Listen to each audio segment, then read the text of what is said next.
Aujourd'hui, on va parler de Christopher Renz et Gérard Bush qui viennent tout juste de sortir leur premier film. Christopher Renz et Gérard Bush sont tous les deux des producteurs et réalisateurs qui viennent tout juste de sortir leur premier film. Ils viennent de sortir leur premier film d'horreur et leur premier film d'horreur s'appelle Antebellum. Antebellum est un film d'horreur qui est sorti en 2020, réalisé et produit par Christopher Renz et Gérard Bush, qui viennent de sortir leur tout premier film.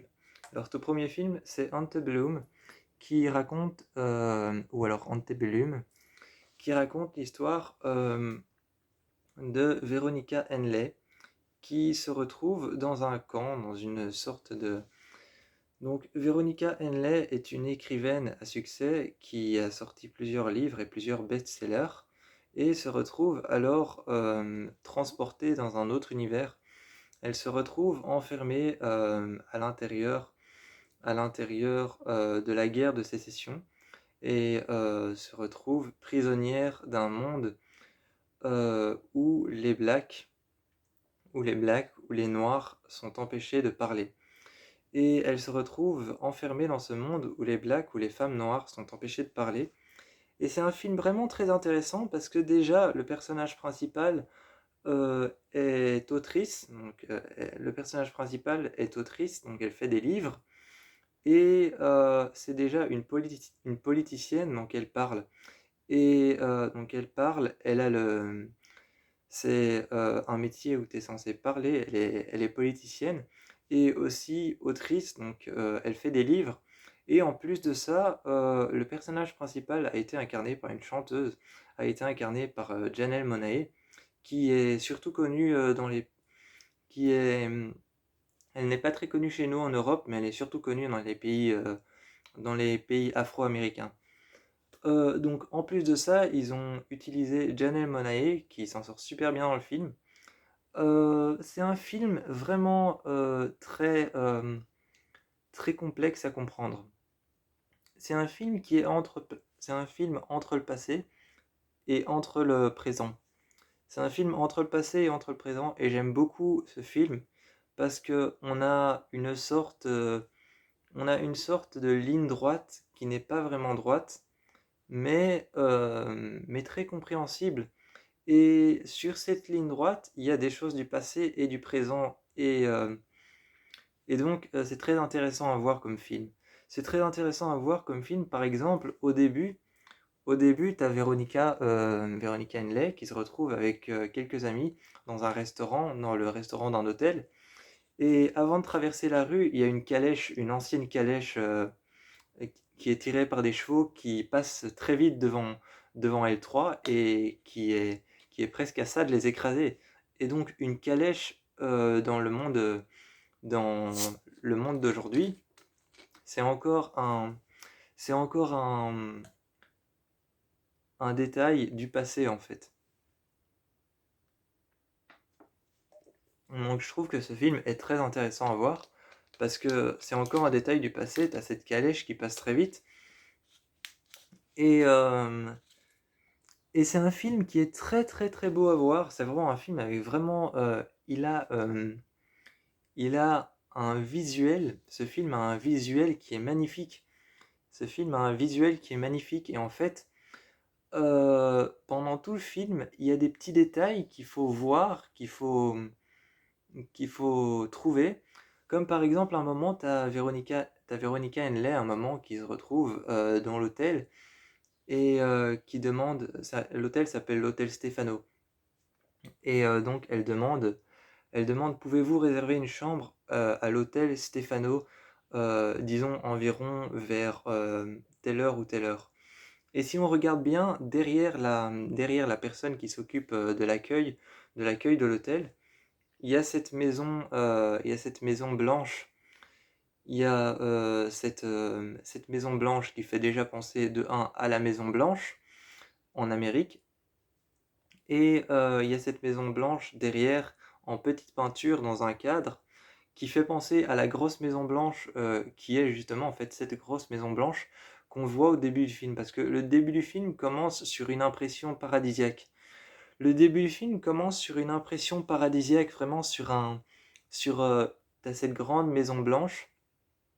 T'as cette grande maison blanche, t'as des fils et des cordes qui sont accrochés à des mâts en bois et dessus il y a des draps en coton qui sont en train de sécher et t'as la lumière du soleil qui jaunit un peu toute cette blancheur. T'as la lumière du soleil qui jaunit toute cette blancheur et t'as cette grande maison avec les deux rampes d'escalier qui passent sur le côté.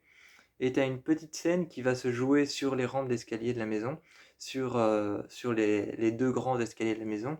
Et t'as une petite scène qui se joue sur cette maison, et t'as cette grande maison avec la lumière du soleil qui jaunit toute cette lumière, toute cette blancheur. Donc le film commence sur quelque chose de très très beau, de très esthétique à regarder en fait. Et donc le visuel de ce film est magnifique. Et quand elle va à l'hôtel Stefano, en fait, tu te rends compte que derrière la femme qui est à l'accueil, il y a la même maison qui est reproduite en petite peinture dans un cadre. Donc, le film est vraiment très intéressant à regarder. Évidemment, je vais essayer de vous livrer le moins possible. Je vais essayer de vous livrer le moins possible de détails. Je vais essayer de faire en sorte de ne pas trop spoiler. C'est aussi un film c'est aussi un film dans lequel on est dans de grands espaces, ce qui a dû demander une tonne et une tonne de travail de lumière. Ça a dû demander une tonne et une tonne de travail de lumière, mais on est dans un film avec vraiment beaucoup de grands espaces. On est dans des champs de coton en fait, on est dans les champs de coton et on est dans des grands espaces. Et ce qui est intéressant dans ce film, c'est que les grands espaces, derrière les grands espaces, tu entends des coups de feu, des coups de fusil et de mitraillettes. Et donc, tu entends des coups de mitraillette, des coups de feu, des coups de fusil et des armes, vraiment. Tu entends des armes, tu entends la guerre. T'entends la guerre derrière ces grands champs de coton, derrière ces grandes plaines qu'il y a autour. T'entends la guerre, t'entends les coups de feu, t'entends les armes, t'entends les canons et t'entends vraiment la guerre en fait. Alors, ce qui est intéressant, c'est qu'on est dans une sorte, on est dans une sorte de liberté avec la grandeur des champs de coton et avec la grandeur des plaines. On est dans une sorte de liberté, mais il y a plusieurs plans où la caméra se déplace vers les profondeurs des plaines et vers la forêt. Et t'as les esclaves noirs qui sont en train de regarder qui sont en train de regarder la forêt, et on entend les coups de feu justement. Et donc on a cette forme de liberté, on a cette forme de liberté en même temps, et on a cette forme d'emprisonnement en même temps, parce que derrière il y a la guerre, derrière il y a les coups de feu, derrière il y a les coups de feu, il y a les armes, il y a les bruits des mitraillettes. Donc, on a cette forme d'emprisonnement et on a cette forme de liberté en même temps qui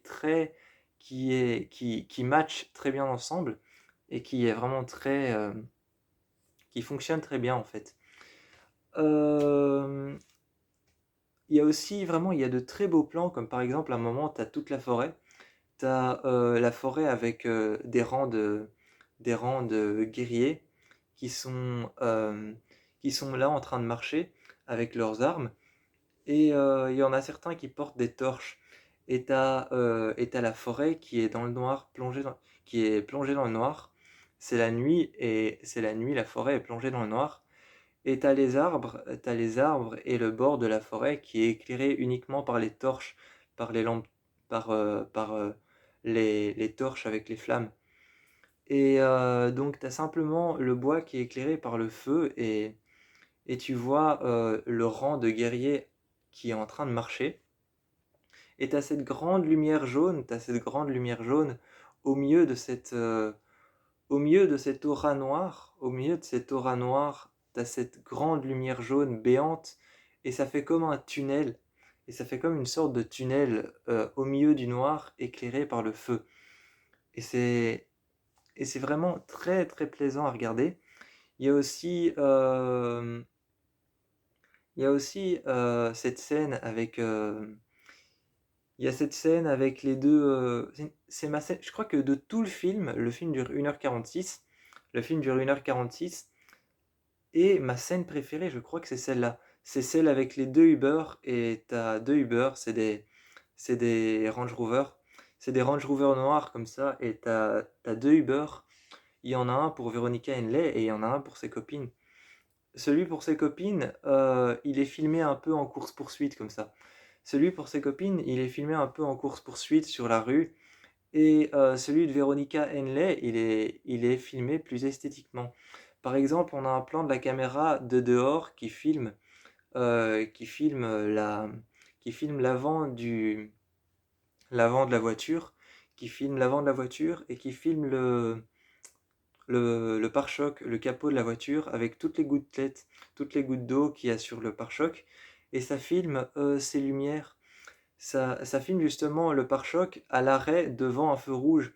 Et donc sur toutes les gouttelettes, t'as les reflets jaunes, t'as les reflets jaunes du feu orange, et t'as les reflets verts du feu vert, et t'as les reflets rouges du feu rouge. Donc ça fait une sorte de nuancé de couleur entre le rouge, le vert et le jaune. Et, euh, et puis t'as cette caméra aussi qui filme avant à l'intérieur.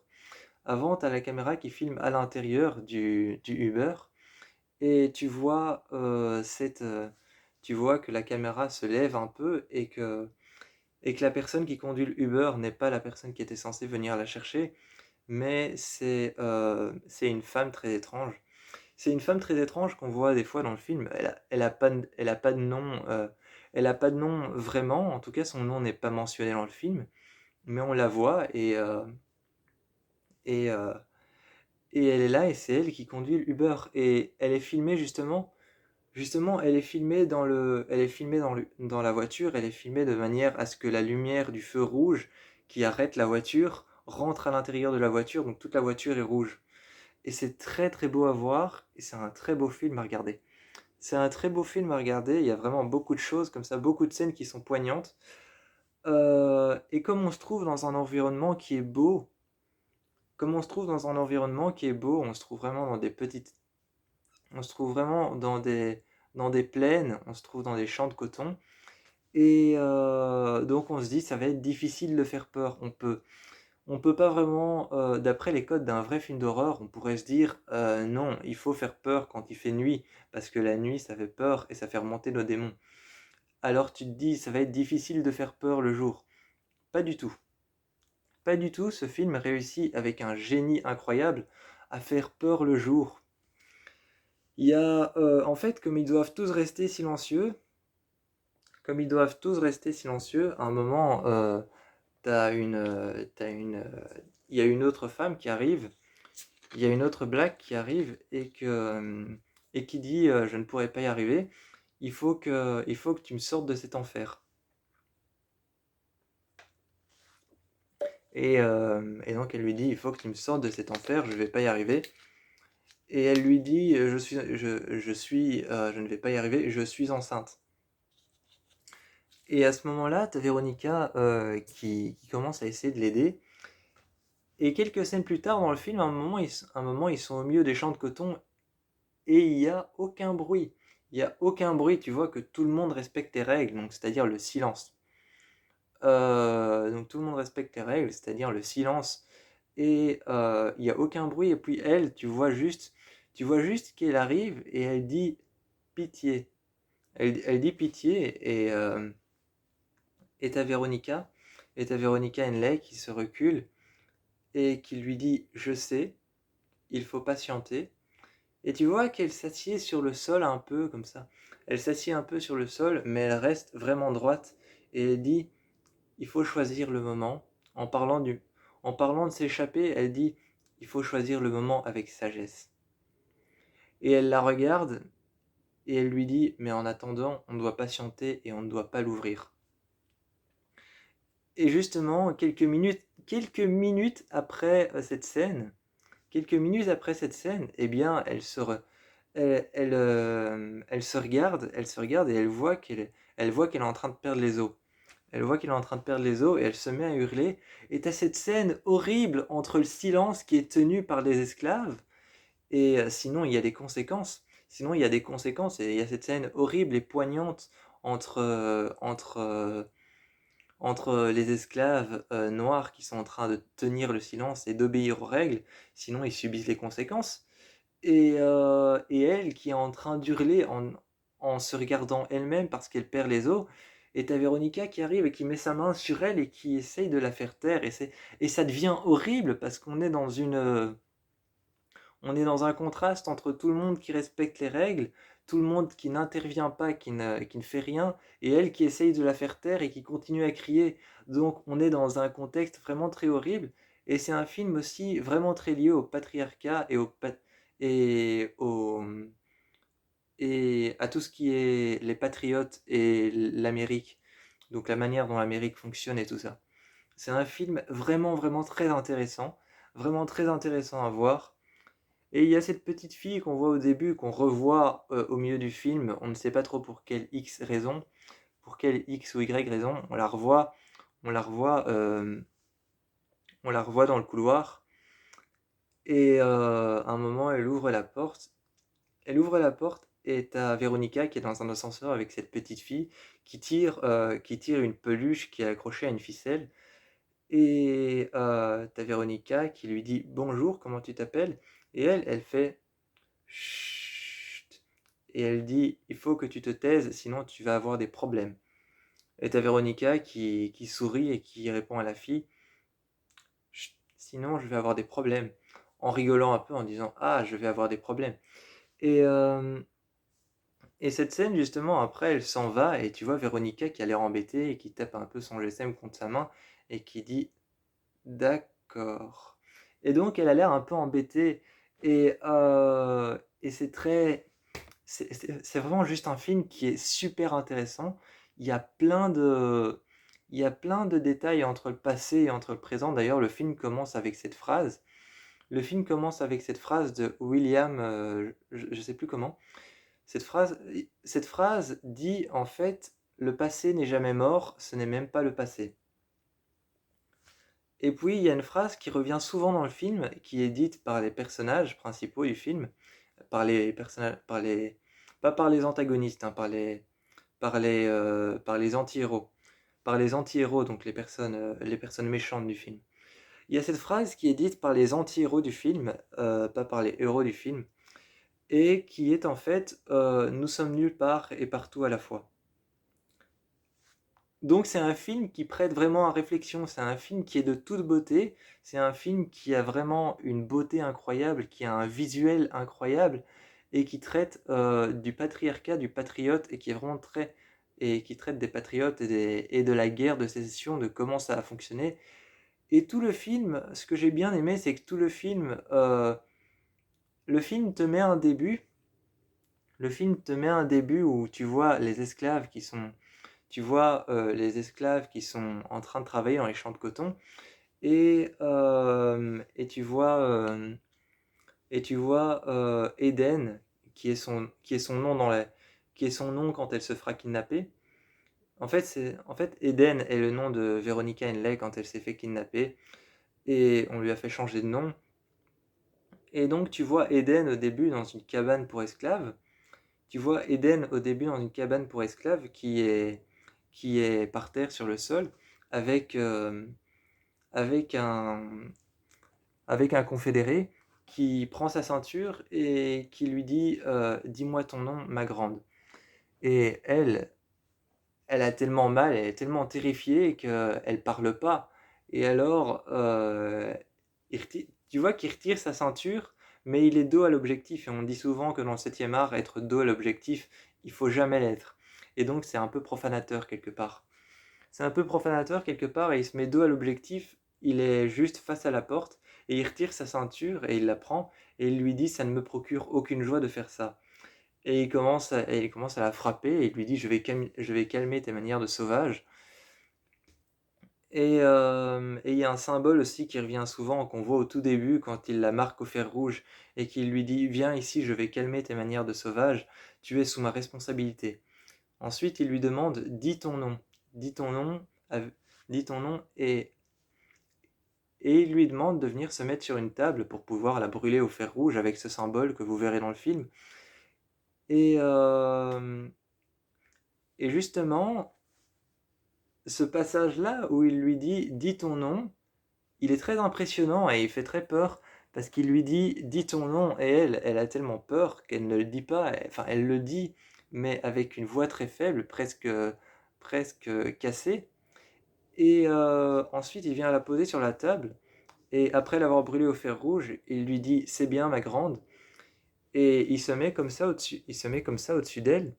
Il s'appuie sur la table et il se met au-dessus d'elle et il lui dit: «Maintenant dis ton nom avec fierté et conviction». Et elle dit son nom. Elle dit son nom elle dit son nom et ensuite il lui dit: «C'est bon, tu peux te reposer, c'est bien». Il lui dit: «C'est bien ma grande, c'est bon, arrête de pleurer, tu peux te reposer». Et tu la vois, au lieu au lieu de la voir, simplement être tirée, lui qui la soulève et qui la pose sur le côté, ou alors elle qui se retire de la table et qui se lève, au lieu de voir ça, vraiment, elle se traîne sur la table et elle tombe par terre. Et tu la caméra et tu la caméra qui va suivre son mouvement. Donc au lieu de simplement elle qui se lève et qui se redresse sur la table et qui part, parce qu'ils auraient pu faire ça, ils auraient pu faire en sorte qu'elle se redresse sur la table et qu'elle part la tête vers le bas. Au lieu de faire ça, non, elle se laisse glisser de la table et elle tombe sur le sol. Et c'est vraiment très prenant comme début. C'est vraiment très prenant comme début, mais ensuite, après, il y a une scène où ils sont tous les deux dans le lit. Et cette scène, on voit que on voit que les coussins on voit que les coussins sur le lit des esclaves ont des tés d'oreiller rayés. Et justement, t'as la caméra qui tourne autour de Eden et qui arrive juste devant les coussins. Et puis quand on voit plus trop son visage et qu'on voit presque juste le coussin, t'as la caméra qui change d'objectif et on arrive sur un nouveau début et on arrive dans l'appartement de Veronica Henley et où tu vois qu'elle a les mêmes coussins. Tu vois que les coussins ont les mêmes motifs. Et d'ailleurs, sa chambre est entièrement remplie avec des cadres. Sa chambre est entièrement remplie avec des cadres, il y a un grand cadre devant son lit, au-dessus de son lit, avec une femme noire, avec un fond blanc. Et tu vois plusieurs cadres avec des personnes noires qui montent des chevaux et des personnes noires qui ont reçu des récompenses et elle qui a reçu des récompenses et des prix. Et tu vois la caméra qui filme toute une armoire avec tous les livres qu'elle a écrits. Et à chaque fois, il y a tous les livres qu'elle a écrits et il écrit Veronica Henley. Et, et elle se prépare et va se mettre devant son PC parce qu'elle a un rendez-vous avec quelqu'un. Et quand elle allume son PC, tu vois justement que c'est le papillon de l'affiche. Donc, il y a quelque chose avec ce papillon. Et le papillon, justement, il y a une deuxième affiche où on voit le visage de Eden qui a peur avec les yeux grands écarquillés et avec un papillon sur la bouche. Justement, le papillon a été posé sur la bouche pour le silence. Donc tu vois les deux ailes du papillon qui sont ouvertes et qui ont été posées sur sa bouche. Donc justement, il a été posé là pour le silence. Par contre, il y a une chose dans ce film, la musique me hantera toujours. La musique de ce film, c'est une musique à répétition, c'est une musique avec un orchestre. C'est une musique avec un orchestre, mais vraiment avec des gros instruments avant. Vraiment avec des gros instruments avant, comme le tuba ou le trombone. Vraiment, c'est vraiment comme le tuba ou le trombone, c'est les deux gros que je puisse trouver, ou alors encore le cor. Mais vraiment, des musiques fortes comme ça, j'en ai jamais vu. Et, Et donc on a vraiment une musique qui est intense, répétitive, mais qui n'est pas emmerdante.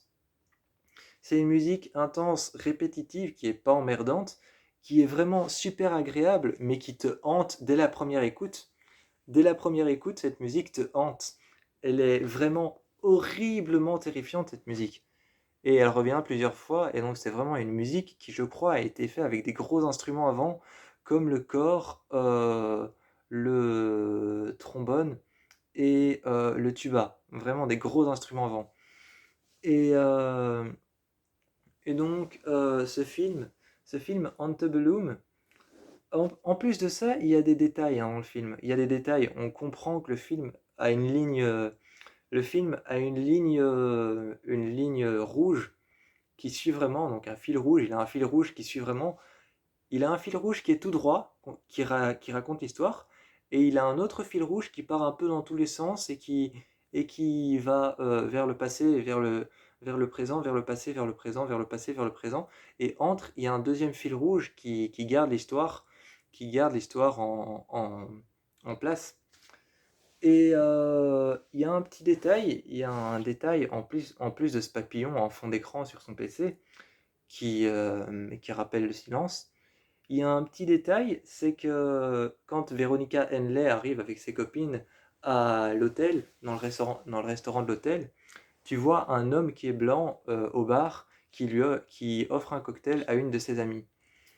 Et, euh, et l'homme qui les fixe au bar depuis qu'elles sont arrivées, arrive à leur table et dit quelque chose du genre: «Je n'ai pas pu m'empêcher de remarquer que vous étiez occupé de...» Je sais plus trop ce qu'il dit, mais il dit: «Je n'ai pas pu m'empêcher de remarquer que vous étiez occupé de boire du champagne et que vous étiez seul», ou quelque chose comme ça. Et il leur offre une vodka cranberry. Et, et justement, comme c'est un homme blanc qui les regarde et qu'il y a deux femmes noires d'ailleurs le groupe d'amis c'est deux femmes noires et une femme blanche. Et t'as cet homme blanc qui les regarde elles et qui vient à leur table. Donc encore une fois c'est un petit indice. Et puis après, t'as Véronica qui parle à ses amis et qui se plaint et qui dit: «Je trouve que cet hôtel est un petit peu beaucoup décevant. Parce que je suis arrivé, le service n'était même pas fait et ma chambre n'était même pas faite.» Euh, et d'ailleurs, on remarque au début du film aussi que sa fille, avant qu'elle ne parte, lui offre un dessin de elle et de son avion qui est dans le ciel. Et, euh, et au tout début du film, on voit Eden qui est contre le mur et qui s'avance un peu comme ça et qui frotte sa main contre le mur. Et il y a une gravure qu'elle frotte en fait. Et dans le film, un peu plus loin dans le film, il y a la même scène où elle est contre le mur et elle écoute une femme qui est en train de se faire battre de l'autre côté de sa cabane.